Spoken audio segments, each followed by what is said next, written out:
નમસ્કાર મિત્રો. આજના મેઘધનુષી મનમાં આપણે વાત કરીશું પિયર્સ પ્રેશર, એટલે કે ગુજરાતીમાં જો વાત કરીએ તો સમવયસ્કોનું દબાણ, સમવયસ્કોની આપણી પર અસર, એના વિશેની વાત કરીશું. અને વાત કરવા માટે સ્ટુડિયોઝમાં ઉપસ્થિત છે સાયકોલોજિસ્ટ જ્યોતિ દવે. નમસ્કાર મેડમ.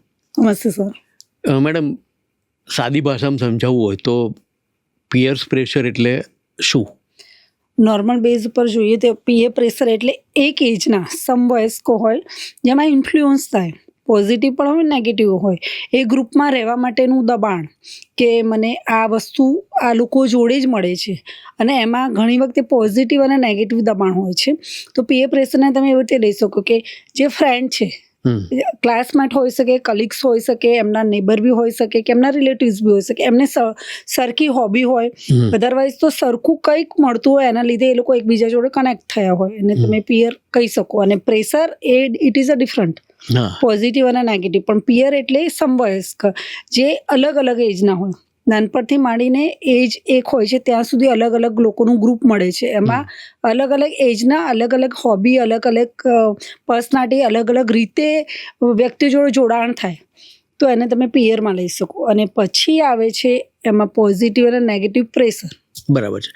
હવે આમ તો એવું છે કે ધારો કે બાલ મંદિરથી એટલે નર્સરીથી શરૂ કરીએ તો જેને કહેવાય કે છોકરો કે છોકરી બાળક છે ત્યારે એને શરૂ થતી હોય કે નવી દુનિયા સાથેનો સંપર્ક, મિત્રો મળે સ્કૂલમાં જાય ત્યારે અથવા સોશિયલ ગેધરિંગમાં, તો પિયર્સ પ્રેશર એક્ઝેક્ટલી શરૂ કઈ ઉંમરે થતું હોય? જ્યારથી બાળકનું સોશિયલ ડેવલપમેન્ટ સ્ટાર્ટ થાય 3 વર્ષ સુધી ઓનલી ફેમિલી હોય છે, અને પછી એ સ્કૂલમાં જવાનું ચાલુ કરે, નેબરને મળવાનું ચાલુ કરે, સોસાયટીને મળવાનું ચાલુ કરે, ત્યારે એની એજના બાળક જોડે રમવાનું સ્ટાર્ટ કરે, ત્યારથી સ્ટાર્ટ થાય છે. કે 3 વર્ષ પછી બાળક જાય છે કે રમકડા રમવા જાય છે, સ્કૂલમાં જાય છે, તો એની બુક્સ લઈ લીધી, કોઈ લીધી છે તો એને કંઈ નથી થતું કેમ કે આ મારું ફ્રેન્ડ છે, અને કોઈ બીજા લીધું છે એની જોડે ઝઘડો સ્ટાર્ટ થાય છે, તો એને ફ્રેન્ડ નથી માનતું. તો સમજો કે જ્યારથી સોશિયલ ડેવલપમેન્ટ સ્ટાર્ટ થાય છે ને ત્યાંથી આપણે પિયરનું સ્ટાર્ટ થઈ જાય છે. બરાબર. એટલે 3 વર્ષની એજમાં physically, mentally, emotionally, socially development થાય. It is a holistic development. હવે એ જે હોલિસ્ટિક ડેવલપમેન્ટ છે એમાં સોશિયલી ડેવલપમેન્ટ બહુ જરૂરી છે. નોર્મલી એવું કહેવાય છે કે વી આર સોશિયલ એનિમલ, સામાજિક પ્રાણી છીએ. એટલે સમાજમાં રહીને મમ્મી પપ્પા સિવાયના જે રિલેશન સ્ટાર્ટ થાય છે એમની એજના લોકોના જોડે, ત્યારથી પિયર સ્ટાર્ટ થાય છે. હવે એટલે કુટુંબનો રોલ પણ, કુટુંબની ભૂમિકા પણ છે ખૂબ મહત્વની થઈ ગઈ.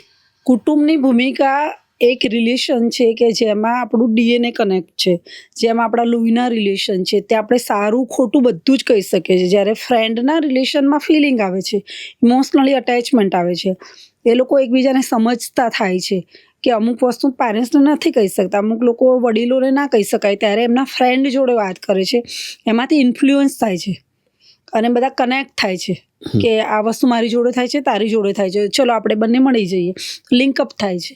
અને ફ્રેન્ડ સારા પણ હોઈ શકે ને ખરાબ પણ હોઈ શકે, ભણવા માટે, સપોર્ટ માટે, સ્પોર્ટ્સ માટે, એમની હોબી ડેવલપ માટે, તો ઇટ ઇઝ અ પોઝિટિવ. અને ઘણી વખતે નેગેટિવ હોય કે મને દુઃખ પડ્યું છે ને આને પણ દુઃખ પડે, ચલો આપણે કંઈક ખોટું કરીએ, જેમાં ડ્રિંક્સ બી હોઈ શકે, સ્મોકિંગ બી હોઈ શકે, ઘણી નેગેટિવ મેટર્સ હોય, કોઈ પણ નશો હોય છે, નેગેટિવ એક્ટિવિટી સ્ટાર્ટ થાય છે, તો ઇટ ઇઝ અ નેગેટિવ. એટલે પોઝિટિવ ને નેગેટિવ બંને છે, પણ ડિપેન્ડ છે તમારે કેવા લોકો જોડે કનેક્ટ થવું છે. બરાબર છે. હવે તમે નેગેટિવ અને પોઝિટિવ બંને પિયર્સ પ્રેશરની જે ઇફેક્ટ્સ હોય એની વાત કરી, તો આપણે પોઝિટિવની વાત કરીએ કે એ પિયર્સ પ્રેશર ઘણી બધી વાર ઘણા લોકોના જે મુલાકાતો છે, ઇન્ટરવ્યૂઝ છે, એમાં આપણે જાણ્યું છે કે મને કીધું કે મને આ પ્રેશર હતું એટલે હું આ એક જગ્યાએ પહોંચી શક્યો કે પહોંચી શકી. તમે તમારી દ્રષ્ટિએ એક સાયકોલોજિસ્ટ તરીકે તમે શું કહો કે કઈ રીતે પોઝિટિવલી પિયર્સ પ્રેશર મદદ કરતું હોય છે? કોન્ફિડન્સ ડેવલપ કરવા માટે, એન્કરેજમેન્ટ માટે પોઝિટિવ લોકો હોય કે જે લોકો સમજે છે કે અમારી જોડે થયું છે, હવે આની જોડે ના થાય.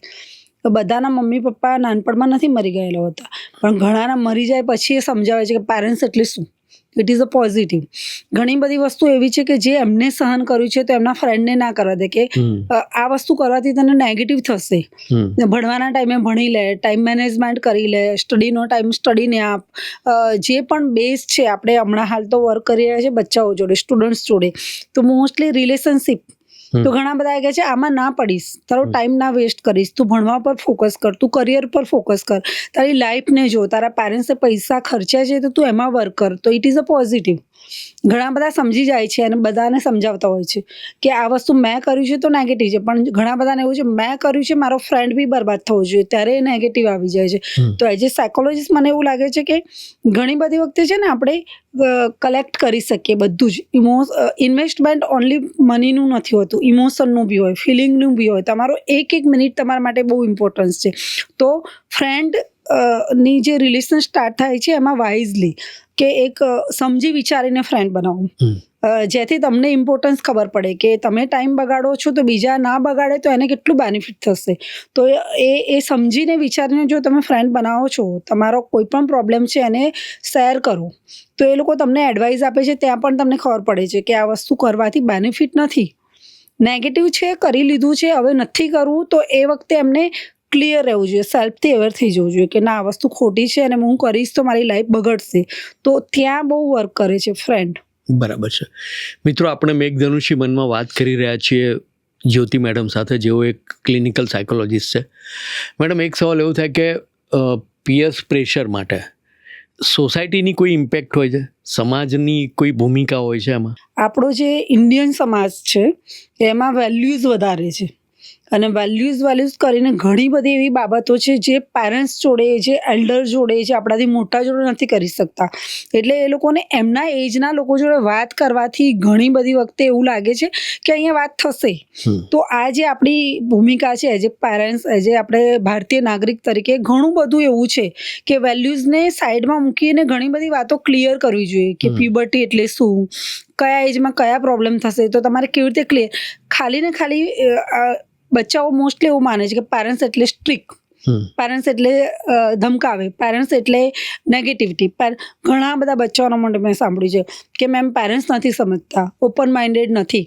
પણ એ લોકો જો ક્લિયર થાય ને તો પેરેન્ટ્સ બહુ હેલ્પફુલ થતા હોય છે. ઘણા બધા કેસ મેં જોયા છે, જે કેસમાં મેં પેરેન્ટ્સને પણ બોલાવે છે ફેમિલી કાઉન્સલિંગમાં, ત્યારે પેરેન્ટ્સને ખબર પડ્યા પછી બાળકો જોડે બહુ સારું વર્તન થતું હોય છે. તો એ જરૂરી છે પેરેન્ટ્સની ભૂમિકા, પણ પેરેન્ટ્સને સમજવું પડે કે બાળકનું બિહેવિયર ચેન્જ થયું છે, બાળક ક્યાંક નેગેટિવ થઈ રહ્યો છે, બાળકની ઊંઘ પૂરી નથી થઈ રહી, કન્ટિન્યુ મોબાઈલનો યુઝ કરી રહ્યો છે, કન્ટિન્યુ જમવામાં ધ્યાન નથી આપી રહ્યો, કન્ટિન્યુ ઊંઘ પૂરી નથી થઈ, એનું રીઝન શું છે? જો સર્ચ કરશે ને તો ઘણા બધા પિયર પેરેન્ટ્સ બની જશે અને સમવયસ્ક કરતાં એક ફ્રેન્ડની ભૂમિકા સ્ટાર્ટ થશે અને ત્યાં એમને ક્લેરિટી આવતી જશે. બરાબર છે.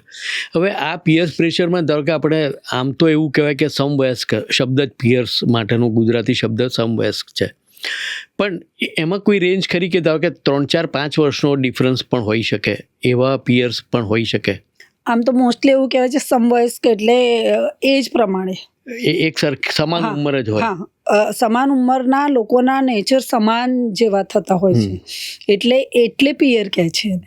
અને સમવયસ્ક એટલે એજના ક્રાઇટેરિયા ગણો તો એ રીતે, બાકી થોડી મેચ્યોરિટી આવી જાય છે, થોડું એટલે હું એ જ સેન્સમાં એ જ રીતે વાત કરતો હતો કે ધારો કે કોઈકની ઉંમર વધારે હોય પણ મેચ્યોરિટી ઓછી હોય, કોઈની ઉંમર ઓછી હોય પણ મેચ્યોરિટી વધારે હોય, તો એ રીતે બંને જણા પિયર્સ થતા હોય એવું શક્ય છે ખરું? એવું તો ઘણી બધી જગ્યાએ શક્ય છે, પણ એ જે બેઝ આપણે લીધો છે પિયર પ્રેશર, તો સમવયસ્કની જ એજમાં હોય. ફ્રેન્ડ છે, હોબી ડેવલપમેન્ટ છે, ઘણી બધી ક્લાસમેટ છે, ઘણા બધા બહુ લેટ ભણતા હોય છે, ઘણા બધાને ઘણું બધું લેટ સ્ટાર્ટ થતું, મેરેજ લેટ કર્યા, ઘણા બધાએ ભણતર લેટ કર્યું, ઘણા બધાએ કોઈ પણ કન્ડિશનમાં ફરીથી ભણવું પડ્યું, તો એ જ અલગ થઈ ગઈ છે અને એનો અનુભવ અલગ થઈ ગયો છે. તો ત્યાં તમે ફ્રેન્ડ બનાવી શકો. It is only friend, not for peer. Peer pressure અને પિયર એ એક જ સમવયસ્ક જોડે જ હોય છે. બરાબર છે. હવે એક સવાલ એવો થાય કે ધ કે પિયર્સ એટલે સમવયસ્કો છે,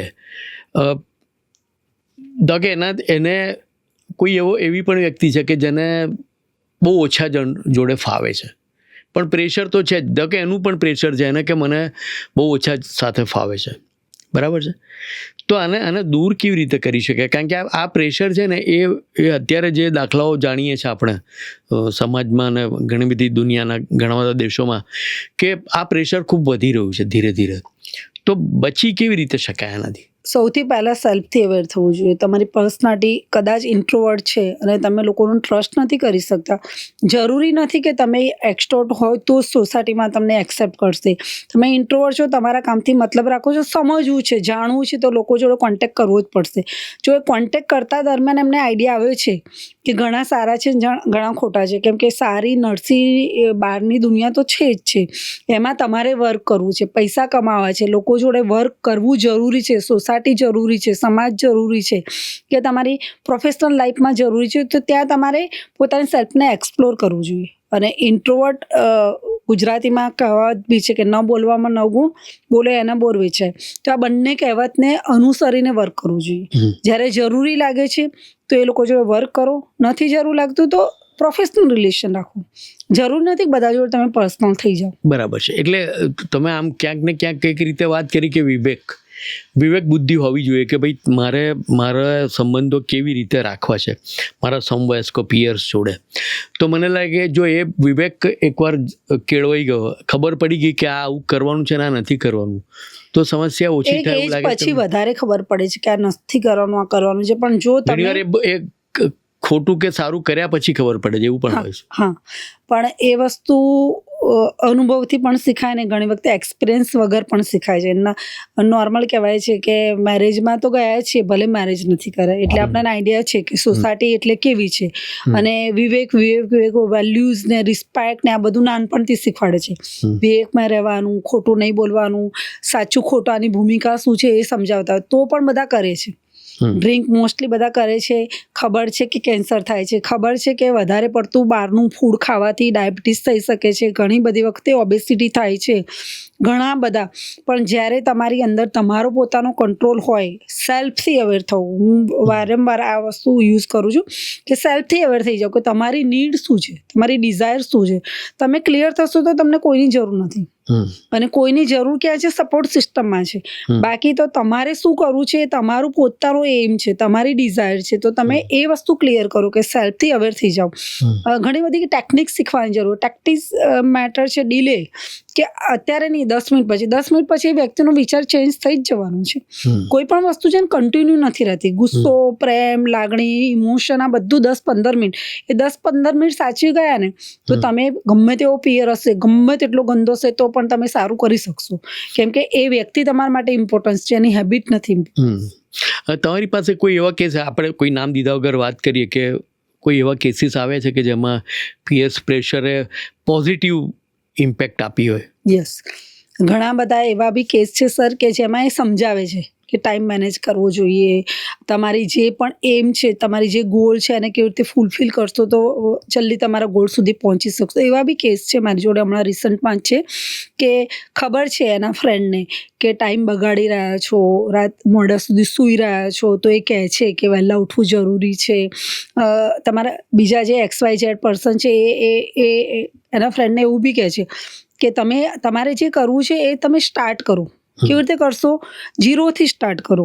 ધીમે ધીમે સ્ટાર્ટ કરશો તો તમે ગોલ સુધી પહોંચી શકશો. તો એવા બી પોઝિટિવ ઘણા એન્કરેજમેન્ટ કરે છે, મોટિવ કરતા હોય છે, એને કેવી રીતે ડેવલપ કરવું એ શીખવાડતા હોય છે. કેમ કે એમને ખબર છે કે આ વસ્તુ કરશો તો તમને બેનિફિટ થશે. ઘણા બધા, મેં પહેલાં બી કીધું ને હજુ બી કહું છું, ઘણા બધા પીજીમાં રહે છે, ઘણા બધા બચ્ચાઓ એવા છે કે રિલેટિવ્સના ઘેર રહે છે, ઘણા બધા પેરેન્ટ્સ તો રાહ જોઈને બેઠા છે ક્યારે ભણી લઈને પૈસા કમાય.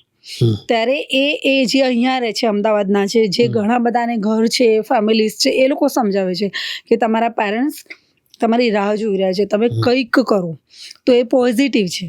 ત્યાં સ્ટ્રેસ છે, એન્ઝાયટી છે, સેલ્ફ ડાઉટ છે, એવું નથી. ત્યાં પોઝિટિવ રીતે સપોર્ટ કરીને રાતના 12 વાગે છે સૂઈ જાઓ, સવારે વહેલા ઉઠી જાઓ, ફૂડ ટાઈમસર લઈ લો.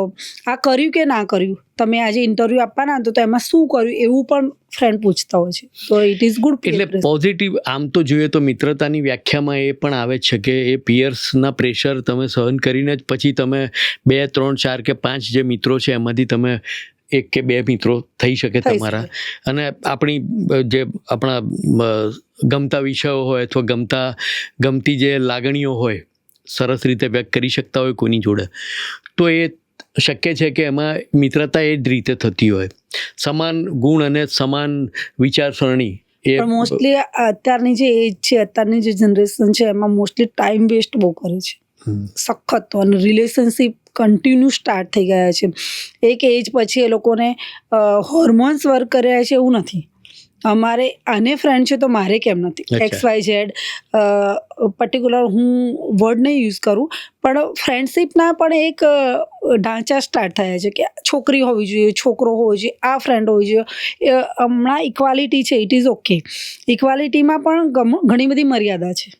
તમે કહી શકો કે આ વસ્તુ નથી કરવું. ઘણા બધા ફ્રેન્ડ એવા છે, XYZ મારો જે હતો સ્ટુડન્ટ, એ આવીને કહે કે મેડમ મારા 4 ફ્રેન્ડે આ કર્યું તો એને ગર્લફ્રેન્ડે વાંધો ના આવ્યો અને મને ના પાડે છે. કેમ?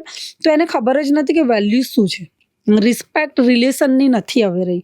એટલે એ વસ્તુમાં તમે પડ્યા કરતાં તમે કેમ આવ્યા છો એ રાખો. કરિયર એટલે શું એને તો કોઈને પડી નથી. હવે બધાને એવું જ છે, આ કરે છે તો હું કરું છું, આ કરે તો એ કરે છે, ખોટું છે એ ખબર છે તો તમે ટોકો ત્યાં. અને કેમ કરવાનું અને કેમ નહીં કરવાનું, પ્રેક્ટિસ સેઇંગ નો કે નહીં. પ્રેક્ટિસ કરો કે આ ના એટલે ના જ. આમાં પછી મારા વેલ્યુઝ ડાઉન થાય છે, મારા પેરેન્ટ્સની જે મારા માટે સંસ્કાર આપે છે, અધરવાઇઝ મેં જે લીધા છે એમાં પ્રોબ્લેમ ક્રિએટ થઈ રહ્યો છે. તો પ્રેક્ટિસ સેઇંગ નો. પ્રેક્ટિસ કરો કે ના પાડી, લાઈફ સ્કિલ ડેવલપ કરો કે ના પાડવી પણ એક કળા છે. અને ના પાડીને પોતાને સામેવાળો વ્યક્તિ તમારી જોડે રહેશે. કેમ કે એને પણ તમારી એટલી જ જરૂર છે. તમે ગ્રુપમાંથી દૂર થઈ જશો, તમારી નીડ સેટિસ્ફાઈડ નહીં થાય, તમારી ડિઝાયર. હવે મારી જો કોઈ પાર્ટનર નથી રહી, મારું કોઈ ફ્રેન્ડ નથી રહ્યું, હું એકલી શું કરીશ?